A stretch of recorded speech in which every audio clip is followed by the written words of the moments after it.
Semangat pagi sahabat dunia tambang kita. Kita bertemu kembali pada malam hari ini dan kita sangat dikejutkan oleh tragedi yang terjadi pada hari Sabtu yang lalu, di mana pada hari Sabtu sore terjadi kecelakaan pesawat Sriwijaya Air dengan rute Jakarta Pontianak. Dunia tambang kita turut berduka cita yang sedalam-dalamnya. Semoga penumpang pesawat tersebut masih ada yang selamat, dan juga untuk korban yang meninggal, keluarga diberi kekuatan dan ketabahan.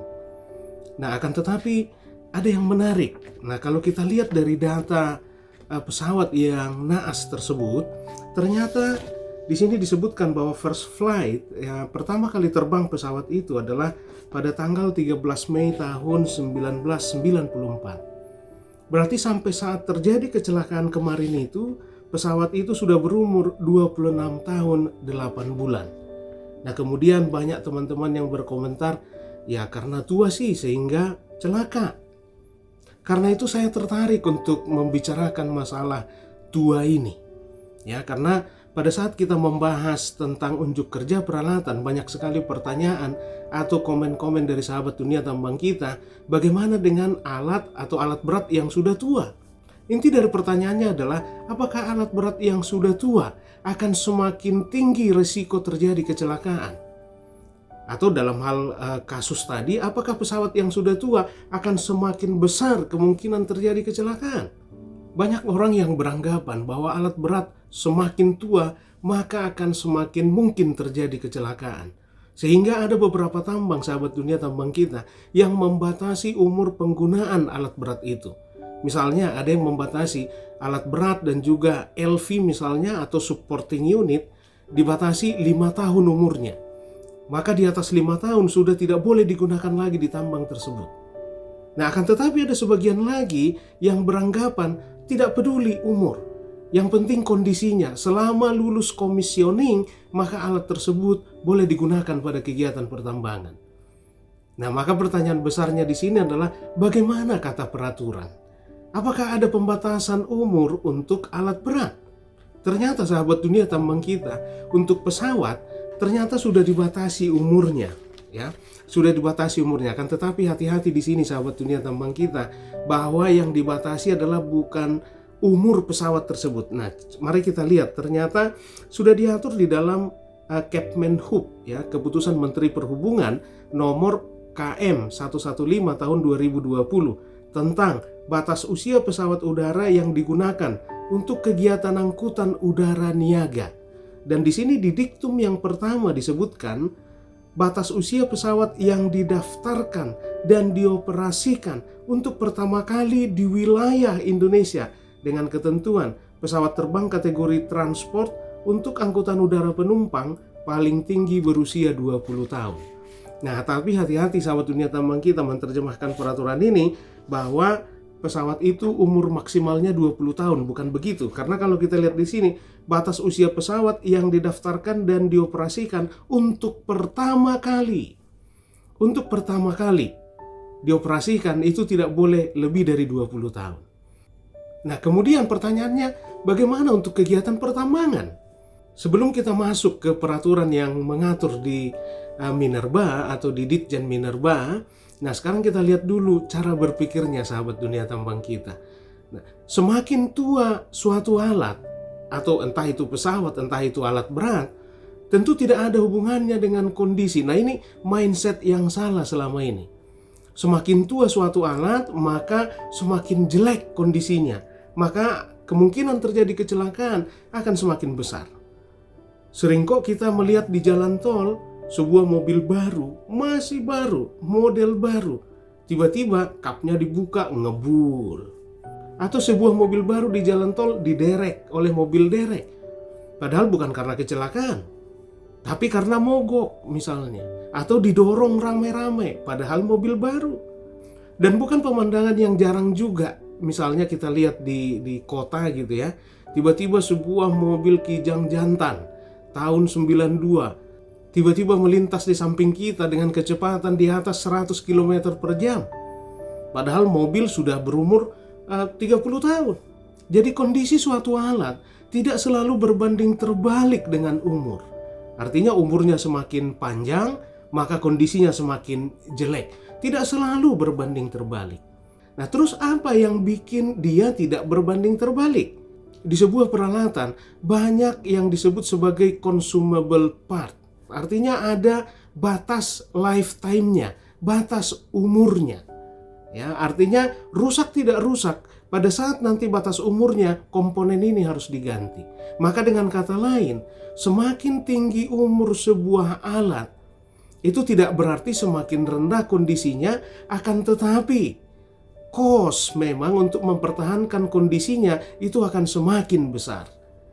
Semakin tinggi atau semakin lama umur sebuah peralatan, semakin besar biaya yang harus kita keluarkan untuk mempertahankan kondisinya.